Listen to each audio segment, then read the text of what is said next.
Good afternoon. It's Wednesday, the 15th of August 2018, just after 1 o'clock. Welcome to UK Column News. Your host today, Mike Robinson, myself, Brian Gerrish. We're delighted to be joined by David Scott, and of course, David reporting from north of the border with Northern Exposure.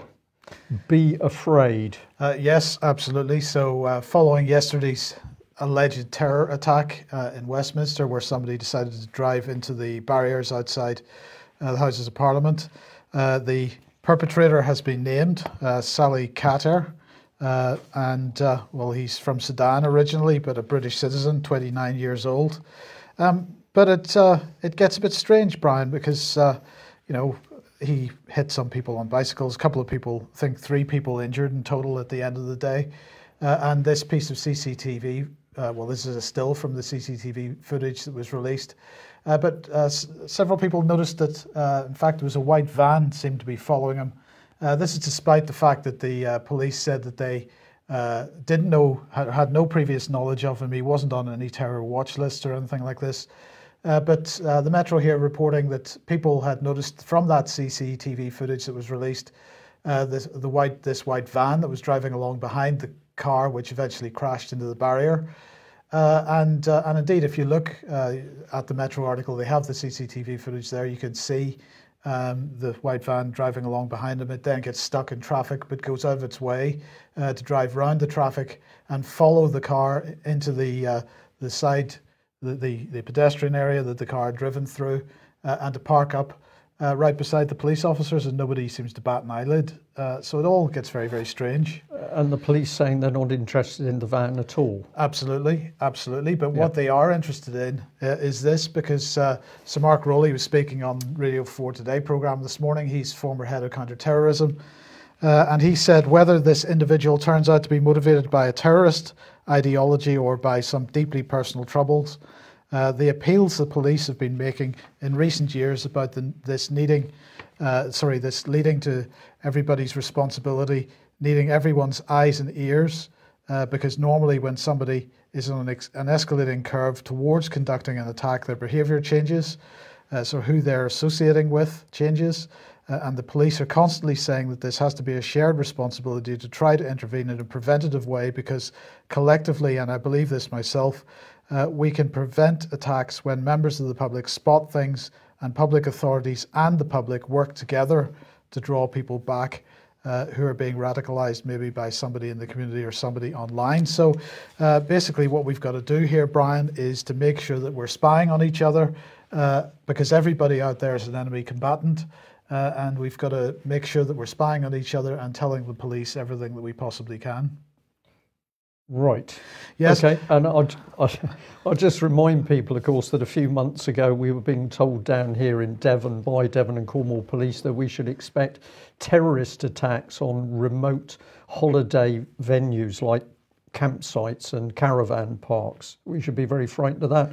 But we've been watching those caravan parks, and now they've done a car attack in London. Well, I haven't needed to phone the police about anything that's happened in a caravan park just yet, but we'll keep our eyes open, don't worry. But in the meantime, David Scott has been keeping his eyes open. Welcome to the programme, David, because here is a tweet highlighting the fact that if you look at the comments on Twitter from Jeremy Corbyn, Theresa May and Nicola Sturgeon, David, the wording is strikingly identical, really. It's not even similar. No, it's like one person simply repeated. My thoughts are with those, not thoughts and prayers. We're not allowed to have that anymore. We don't do that in the public domain because it's a secular theology that we're trying to push, theocracy that we're trying to push.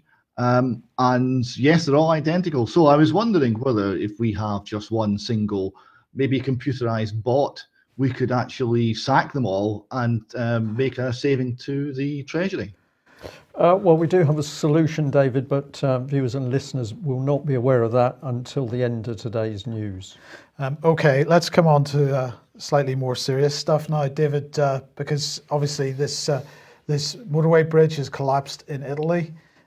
We've got BBC News here. I think you thought this was a particularly accurate and spectacularly accurate article here. I'm being highly sarcastic, of course.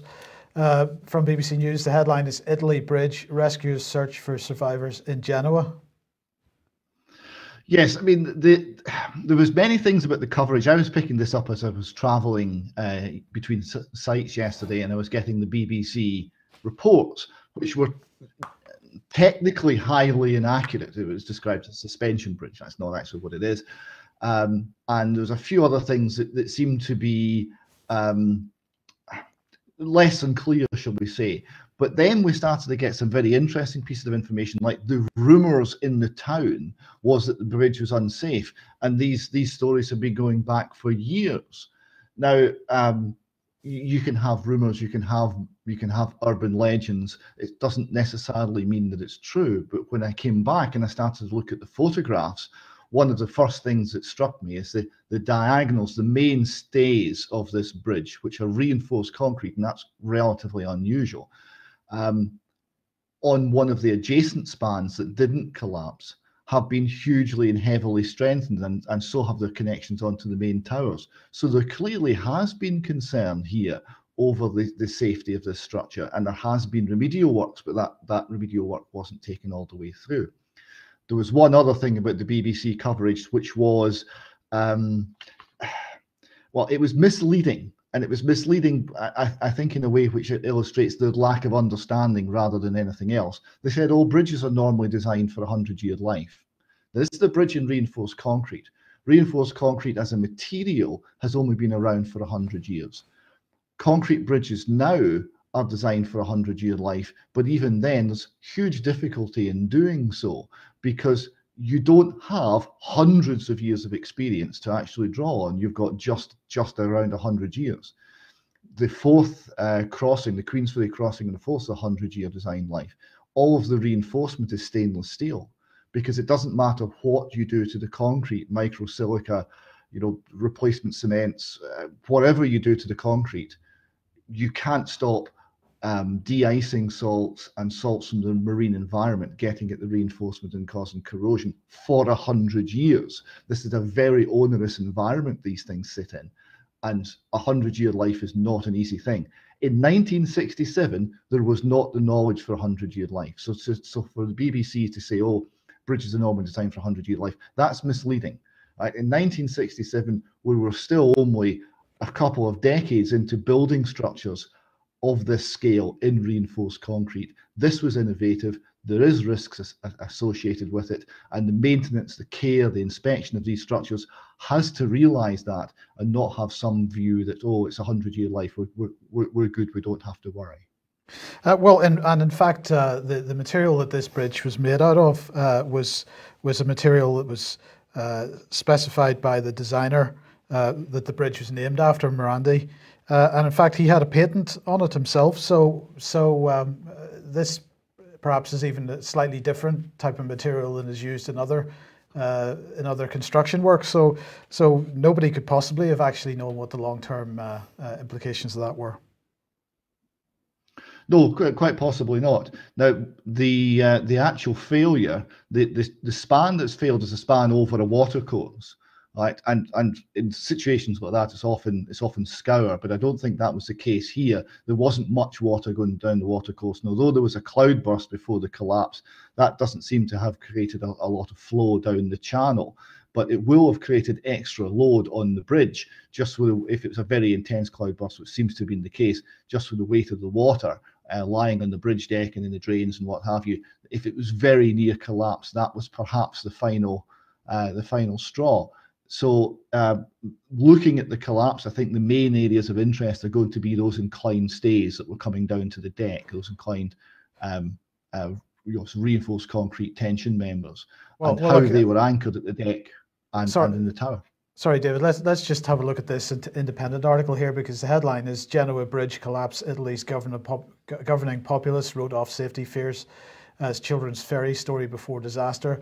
We can talk about that in a second, but the thing about this article is it does include some images of the actual collapse. So you picked this one out. Yes, this shows the form of the bridge. Now, there's a couple of very interesting things here. You see these diagonal members coming down from the tower. So their intention, they're holding up the bridge deck, but they're reinforced concrete. They're not, as they would be in, for example, the Queensferry crossing, steel cables. Now, if you look at the far away one, you'll see there's a lot of there's a lot of extra material has been added to that, and that seems to have been plated. And if you look at the joint where it connects into the tower, that's a lot more robust and a lot larger than the nearby span. So that indicates to me that there was extensive remedial work had already been carried out on this bridge to do with these inclined members. So there was a recognition that there was a problem here. And then we have this one. Yes, this is a view of the remains of the supporting tower. Now, what you're seeing here is the core of it is all still in place. So it's not as if it was a watercourse removing the supports from beneath the tower. And the tower has collapsed, and the areas you're seeing here where there's an inclined bit of concrete and there's a piece of concrete sitting on top of the main pile of rubble, that's one of the inclined legs of the tower which has collapsed sideways. And the sideways aspect of this would make it likely that one cable went, and then the fact that all the forces are then unbalanced pulls the bridge down and over. Okay, well, look, this is an Italian article basically saying, was this a tragedy waiting to happen, really? And I think that's seems to be, from what people are saying locally, that's exactly what it was. Now, the points that have been made to me are that this road was privatised, and the new owner, which is Atlantia, which belongs to the Benetton family, had been systematically playing down the danger on this for quite some time. That you're suggesting there's been some remedial work done to this bridge, but not enough, clearly. And the suggestion is that in any case, through the austerity policies imposed by the European Union, Italy probably didn't have the money for sufficient repairs to this bridge. And also, it has to be said that over the years there has been significant environmental opposition to the replacement of this bridge. From environmental campaigners and whatnot. So this does seem like it was a tragedy that you could say was waiting to happen, because people have been aware of the problems for a very long time. Yes, and this is perhaps something we'll see a lot more of, because we're in a situation where we've reached peak tax, we've reached peak borrowing. Where the governments go for resources, right? There's so many of the resources are being expended in government programs which keep people on board, keep people inside, keep the government in business.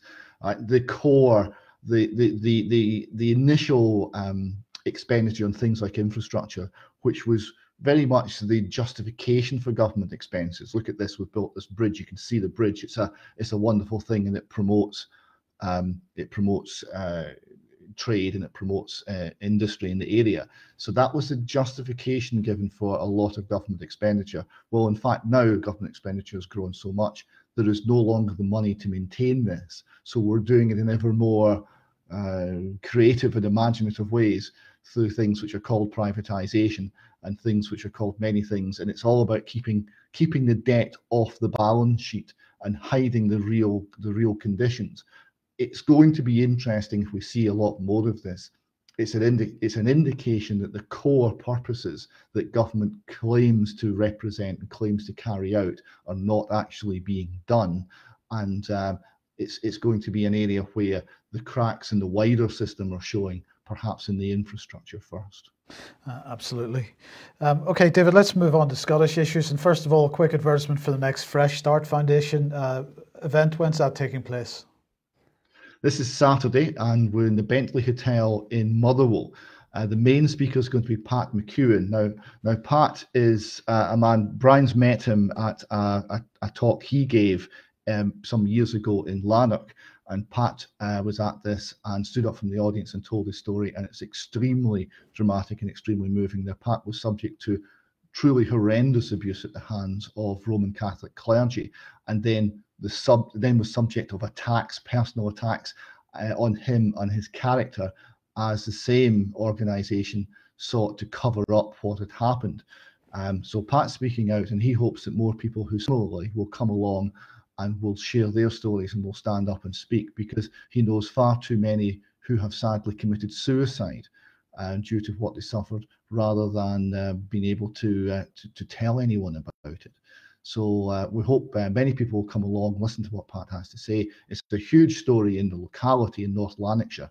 A lot of this abuse happened there at places like the Carfin, and we hope we'll have a very good turnout. There'll be other speakers as well, including Robert Green, who's coming along to join us. Okay, David, can I just say a very big well done to you and all of the Fresh Start team. Having just done that talk with you in Orkney, I know how much work goes into setting up one event, and you've now done this, you've all done this continuously over many months, so that's really excellent. And it is immensely hard work. Just encouragement from us here south of the border, keep going. Because I'm absolutely sure what you're doing is having a very, very big effect. We'll be talking about the Catholic child abuse issue in the not too distant future, yes. Yeah. But let's stick with Scottish issues, David. And first of all, the Herald here, tribunal judge, independence is a philosophical belief similar to a religion. Well, it transpires it's a protected characteristic. Who knew? For a long time, the people who have criticised the Yes movement, and criticised it not because they're necessarily against independence, but because they're against the Yes movement and what it pretends to be and what it really is, have been saying this is a cult, and it's a cult that comes from America, it comes from postmodernism, it comes from French philosophers of the 1950s. It's extreme left wing, it's globalist, and it's very, very cult-like in its behaviour. And now we find, oh, in fact, this is now official because it's a religion, and belief in independence is a protected characteristic. So there you go. And Mother Sturgeon is also a cult then, is she? Mother Sturgeon is, but people are speaking out about this. People are speaking out. This is a very hard-hitting article, one of many from this author. Who's looking at the SNP's policy, which is formally in the rule book of no criticism of SNP officials, no criticism of the leadership, no criticism of any aspect that comes from the SNP, which is slightly cult-like. And then there's the concentration on the children and the pretense of representing motherly values of care and compassion, where we don't believe this is really the case at all, that what's actually being represented here is naked self-interest and political ambition for power. And naked self-interest then behind the creation of a Plan B for the named person scheme, is that what's going on? Out of the Freedom of Information Act, right, for all that people the governments try to subvert it, is a gift that keeps on giving. And out of one of the Freedom of Information requests came a reference to, well, if we can't get the GERFEC legislation, parts 4 and 5 from the 2013 Act through, well, there'll need to be a plan B. We've got to find another way of achieving this. So we don't know exactly what Plan B is, but we're starting to see some evidence of it. It seems to be that we're just going to do this as a policy. So there's not going to be legislation, there's not going to be any troublesome things with it being ruled illegal, because we're not really going to tell anyone. We're going to establish it as a policy. And it will be vague and it will be difficult to pin down. And whenever you approach the central government, what you're being told is, well, local government are entirely independent, and they're responsible for making sure that everything they do is in accordance with the law. And whenever you say, well, what about the information sharing? Well, the Information Commission is entirely independent, and everyone's entirely independent. And there's lots of checks and balances, we are told. But in fact, what there is a single central authority running through illegal, unlawful legislation that they can't even get through Parliament, and running it out anyway, simply as a policy in the background. So if there's no legal basis for what they're doing, how does that get challenged? Well, it would be up to individuals who are harmed to take it to court.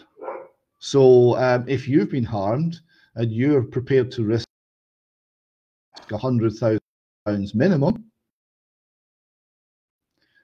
that would be, if you're a person of ordinary means, you will be excluded from this. There will be no justice. Okay, okay. Well, let's move on then to Mr. Swinney, because this is maybe following on from this. There is a Supreme Court judgment on this issue.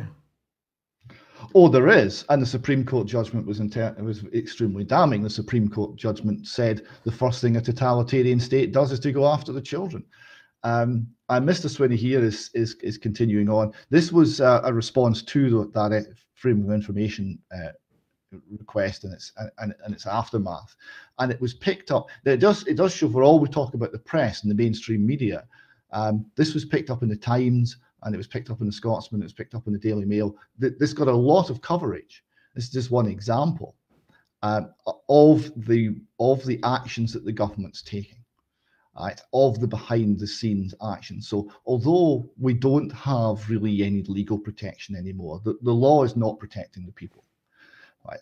We are actually in a situation where the press is seen to be the last safeguard of freedom in this country. And that's why freedom of the press is so important. And that's why the quality of the press is so important. Yeah. And although they let us down a lot, they actually, a lot of the time, do not. And speaking out when it is. Yeah, and well, you're tweeting out here that in fact named person was foreseen. Well, this is a remarkable little bit of information that came from 1940 authors forward. Right, I'm sorry, David. I'm afraid your connection has completely failed at this point. So we're gonna have to move on. Right, Benjamin Netanyahu, Brian, has got involved in the issue of Jeremy Corbyn and anti-Semitism. He tweeted this out yesterday. The laying of a wreath by Jeremy Corbyn on the graves of terrorists who perpetrated the Munich massacre and his comparison of Israel to the Nazis deserves unequivocal condemnation from everyone, left, right, and everything in between. Now, of course, Jeremy Corbyn didn't do any of that, but nonetheless, there's no need for the truth to get in the way of a good tweet for Benjamin Netanyahu. The pressure continues because now we have, following that exposure of that alleged wreath-laying ceremony, the Times reporting that Jeremy Corbyn faces an inquiry, a parliamentary inquiry, after failing to declare expenses for that Tunisia visit. They are not going to let this drop. Somebody asked me yesterday, Brian, if Jeremy Corbyn can stay in post, and my answer to that was, well, you know, he still has a lot of popular support, a huge amount of popular support amongst traditional Labour voters. But even if he does stay in post, and even if he was to end up as Prime Minister, in the present state of things, he does not have any way of producing a functioning government, because he has nobody in the Labour Party, in the Parliamentary Labour Party around him, who could possibly form a government with him. Everybody is out to try to stab him in the back within the Labour Party. There's too much Blairite influence within the Labour Party, the Parliamentary Labour Party, this is. And short of a mass cull of and a mass deselection of MPs from the Labour Party and a replacement at the next general election with fresh blood. But then how does he form a government? Because his cabinet would be made up of people that have no parliamentary experience whatsoever. So he is in a pretty difficult position. Yeah, Mike is in a difficult position, and we could come out perhaps with quite a lot of criticism of Corbyn, but we've got to ask another question, and that is how is it that a foreign state has so much power within the British political system? This is something some people get very squeamish about. I look at it and I'm very curious, because we see conservative friends of Israel, Labour friends of Israel, conservative friends, Labour friends of Israel. We see that organisation boasting of the power it has to manipulate British politicians. Go and look at their website for yourself. So we have a foreign power boasting of the influence it can exert within Westminster by MPs who appear to be, to a large extent, under the control of Israeli influence. How is this allowed to happen? I often come and say if this was to be Italy or Germany or Switzerland even, people would be outraged. But we have a foreign power working at the heart of our political system, and it appears they've decided they don't like Corbyn. Yes. So it'd be interesting to see how this develops. David, you seem to be back. What are your thoughts on this? We've got no audio from you. Right, okay. Okay, we'll have to move on. Yeah, silence from north of the Silence from border. north of the border, Yeah. yes. Okay, right. Let's move on to this, because we mentioned at the start of the week that Alex Jones had been pretty much removed from every mainstream, every alternate. We're having trouble. It is the last day. It is the last day. Keep going. Every social media platform going, except for Twitter. Well, now Twitter has suspended Alex Jones as well. And as we have said many times now, it doesn't matter what you think about the type of material that Alex Jones puts out, or his delivery style, or any of this stuff. The issue here is the draconian censorship that's going on these platforms. And I want to remind everybody once again, this is not being instigated by the platforms themselves. This is being instigated from government. It's government policy and government pressure being put on these platforms. So there's that going on. I'm just going to make this point as well. It's not just the likes of Alex Jones.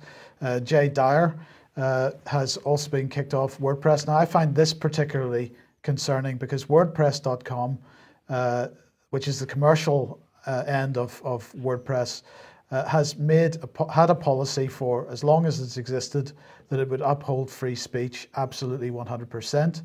And in fact, I know for a fact that people who have complained to WordPress in the past, asking them to have content removed, have had messages received saying that we will not take any content down from WordPress, no matter whether it's anti-Semitic, no matter whether it's racist, whatever it is. WordPress's position was, if you want to criticize what's been published on WordPress.com, set up your own WordPress blog and provide a counter-narrative. That has been their position. Suddenly that position has changed, and Jay Dyer, for example, has lost his ability to his website effectively and his livelihood. So this is of massive concern to everybody, Brian. Censorship, and we'll bring in the other element, fear. Thank you very much to the viewer that sent us in this one. It's a notification, ID 2020, the Washington Residents Guide to Real ID, and it says that Real ID starts on October the 1st, 2020. What's this about? Well, essentially people flying internally in the US are going to have full ID in order to board the aircraft. What fascinates me about this little brochure, of course, is the childish nature. We've got pictures of cows and pictures of, I'm not sure what that is, a pigeon on that. So this is all very, very childish stuff. We were talking about this yesterday, the psychology of treating adults as if they're children, because then they will respond as children. But here we can see yet more tightening up of regulations inside the US. If you want to have a look at some of the details about this, you can freeze the screen here, but they're reassuring people that you still won't need this full picture ID if you're traveling between states in your car, for example. I suspect that's going to come later. But what do I get out of it? It's all ramp up the fear. It's fear, fear, fear, because at each stage that can bring in more regulations to suppress and oppress people. Well, as Brian has already alluded to, this is the last UK column news before the summer break. So we're going to take a couple of weeks holiday, and the UK column news will be back on the 3rd of September. So look forward to that. Hopefully everybody will come back and watch us, I think as we are extremely rusty on that particular day. They're going to be hungry, I think. Yeah. Right, let's come in with the latest from the Mail here. Fascinating article. 30 men and a woman are charged over rape, trafficking and sexual exploitation of girls as young as 12 during a 7-year period. This is come about as work from West Yorkshire Police, Huddersfield.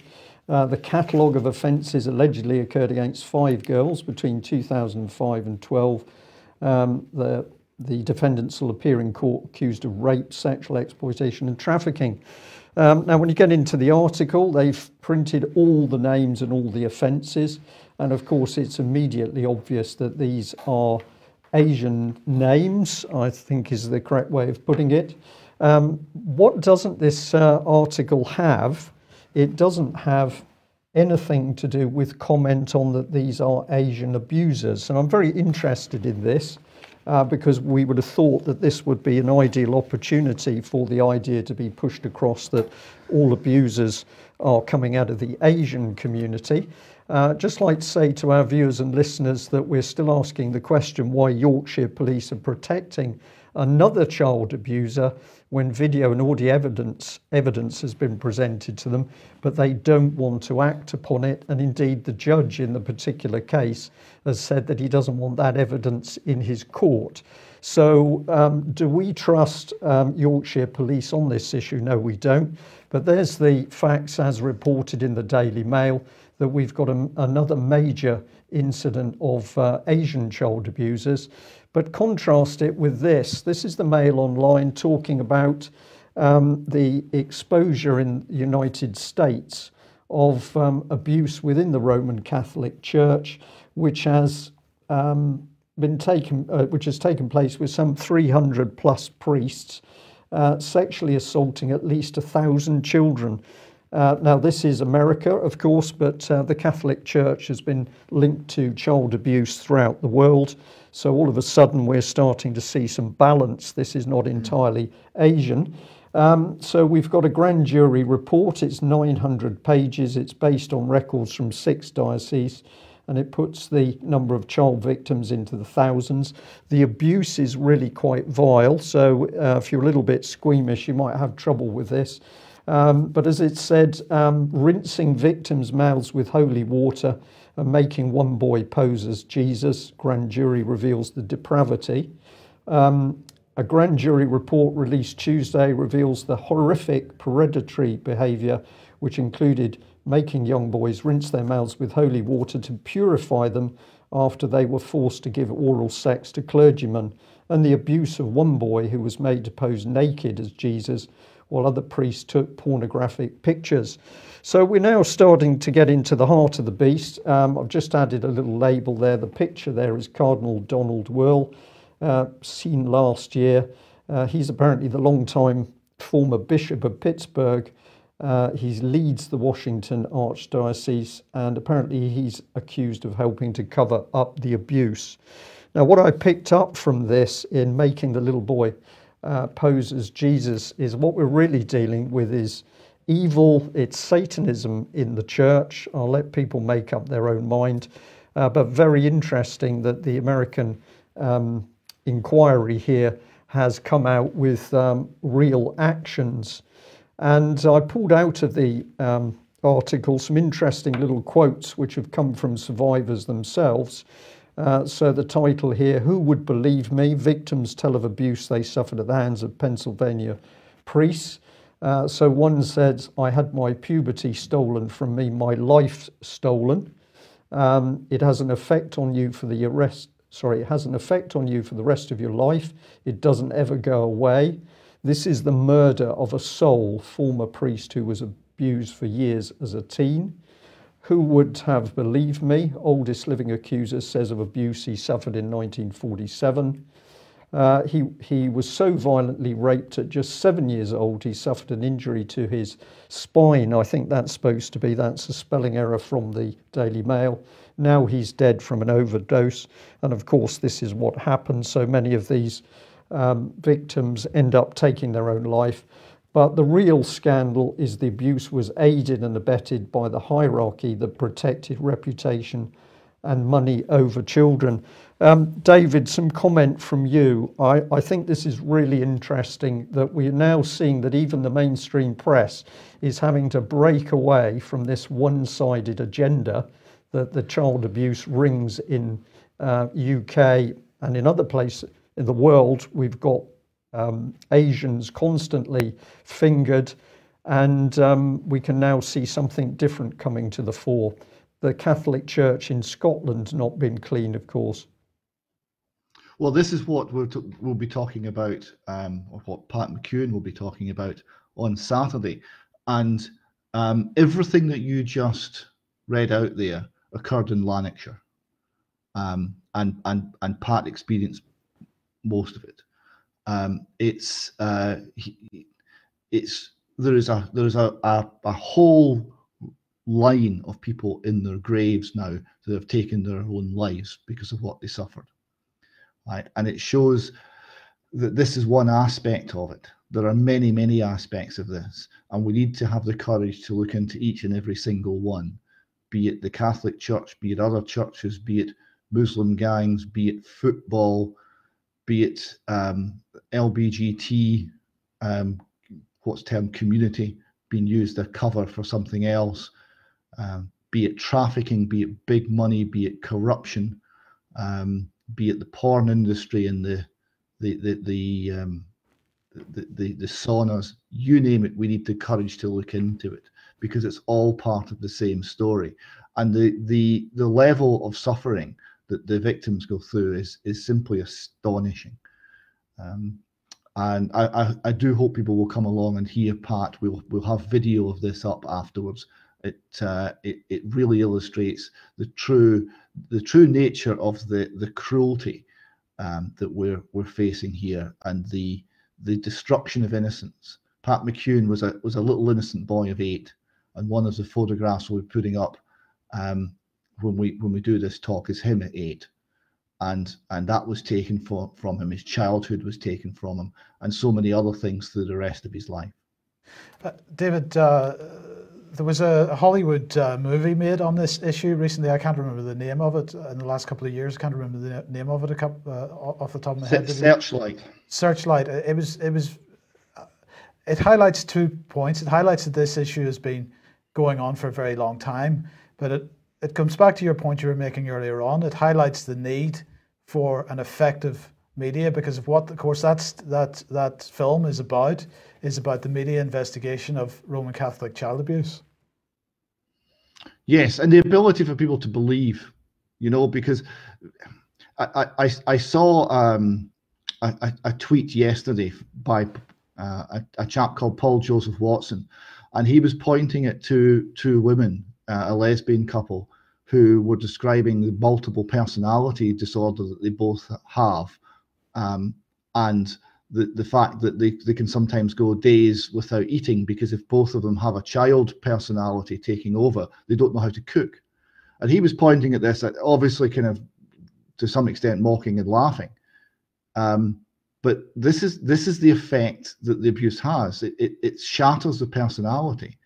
The child, when faced with this horrendous abuse, with nowhere to turn, has to cope somehow, and they cope by subdividing their experience into bits, into pieces, and their mind is subdivided into pieces, and that damage then has to be coped with and healed much later in life. This is why it takes 20, 30, 40 years for people to come forward, because the damage is so severe.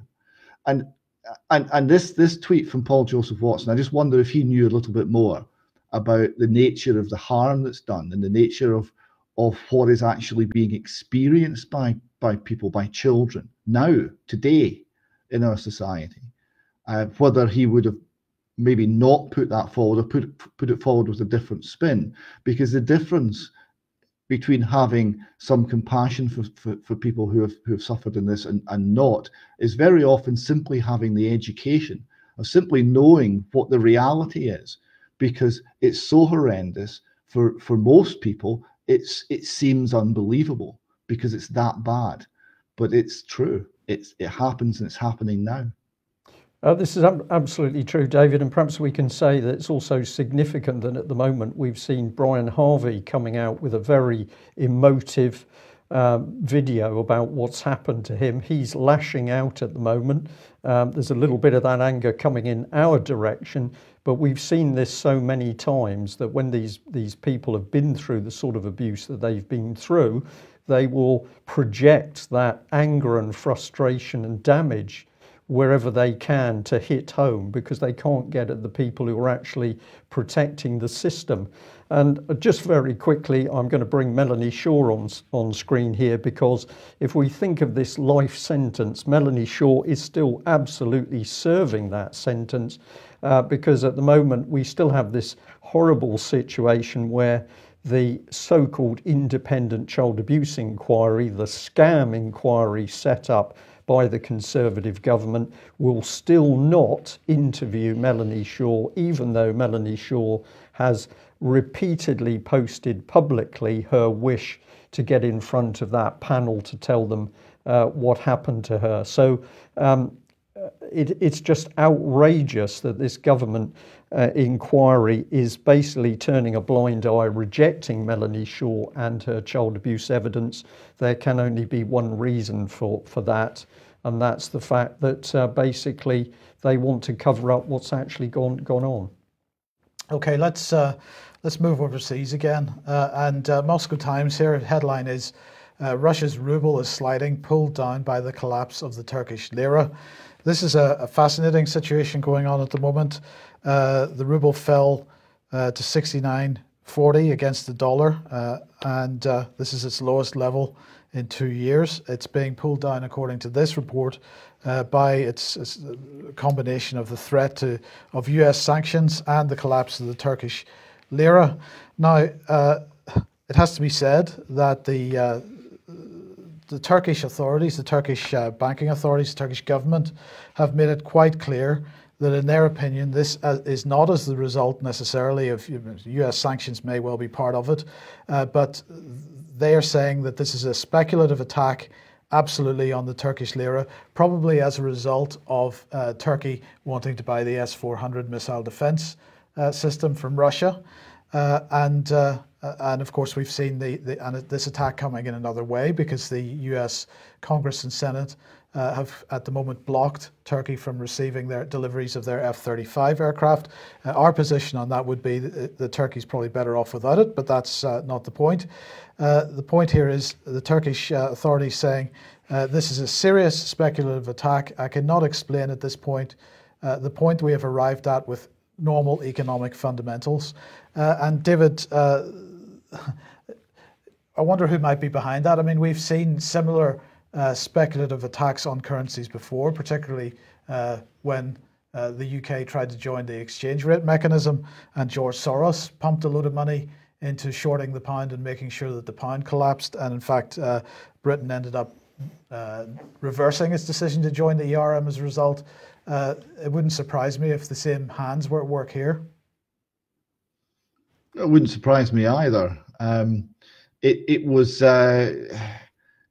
there was certainly a political aspect to this, though, because we have Turkey being essentially an open economic warfare now with the United States, and we have comments from the White House which are saying essentially, okay, you may be a NATO member, you may be technically an ally, but we're not happy with the way you're running your country, and we are going to be punishing you economically as a result. And we're seeing the United States under Donald Trump flexing its muscles. Now, many people, including myself, would find that the Erdogan regime is something we have no sympathy for, and is very dangerous. But the key geopolitical move here is you see the American muscle, financial muscle, being flexed against at least a nominal ally, and that says that the ability of America to hold its empire together is continuing to decline. Yeah. Okay, David, thank you for that. Well, let's just bring in the fact that we've got Brexit without the exit, of course, yeah. Brexit without the exit. And this was drawn to my attention. We have Major General Charlie Stickland posting pictures of himself posing alongside the European flag, and how he's working at his desk to brief the EU Political and Security Committee on EU NAV4 recent achievements. So utter lie by the British government that we're coming out of the European Union, because here is a senior officer of the Royal Marines fully involved with the EU political system. We sent him a reply which may be a little bit hard, but I think it hit the spot. 17.4 million British people voted to get out of the corrupt EU, and yet grinning senior Royal Marine sullies his uniform next to the EU flag in self-promotion worthy of Madonna. Meanwhile, the Royal Marines are dismantled and betrayed. It is outrageous, I think, that we've got senior officers now playing the game of social media as if they were an 18-year-old, and he's proudly boasting alongside the European Ring of Stars. But good news, we can rejoice, because it's now official that we have built a bit of the F-35, Mike. I thought this would improve your day. And thank you to the lady who sent this in to us from Mod News, because it said the Yorkshire Post carried Minister Defence Procurement Stuart Andrews' op-ed, which focused on the vital role Yorkshire has played in the UK's airborne military heritage and the contributions it's making to the future by playing its part in the world's largest military procurement programme, the awesome F-35 Lightning multi-role fighter. He talks about the financial benefits of the programme, which is brought to the UK, with British companies building 15% by value of every aircraft. So we used to build aircraft, we used to think about them, we used to design them, we used to build them, totally British aircraft. We're now pleased that we've got 15%. Yes, good stuff. Right. Okay, well, a few simple things to end on here. Firstly, this was a very good little brochure, we thought, talking about 5G and warning about some of the problems, also listing out some of the websites that you can go for information. So if you like trees, if you like birds, and if you actually quite like your own body, it would be good to have a look at the 5G risks. And we thought this was really excellent little leaflet that had been produced. And where can we go from here? Well, this was amazingly cynical. I felt I had to include it today as our last day before a little bit of summer leave, having trouble catching up with myself here. But basically, it was taking the mickey of the government with some dark humour, saying that the government was grateful to the car crash outside Westminster for distracting people from the car crash inside Westminster. So I've got to say to that journalist, I think it was a gentleman, can't read his name there, but it did make me smile, maybe a little bit too accurate. And then, as I promised to David, we have got an answer to the problems in government. If you're a weak disposition, please turn away from your sets now. But this is the one. The government's new symbol is that of a condom because it more accurately reflects the government's political stance. A condom allows for inflation, halts production, destroys the next generation, protects a bunch of dicks, and gives you a sense of security while you're actually being screwed. Don't know whether you'd like to comment on that, David, but it seemed pretty accurate to me. Yeah, that's quite racy for the UK column, actually. Yes, but accurate it certainly is. I would just like to finish. I don't know with all the technical difficulties whether you read out the two quotes from Huxley, but I would just like to read the second one. He said in 1946, the most important Manhattan projects of the future will be vast government-sponsored inquiries into what the politicians and participating scientists will call the problem of happiness. In other words, the problem of making people love their servitude.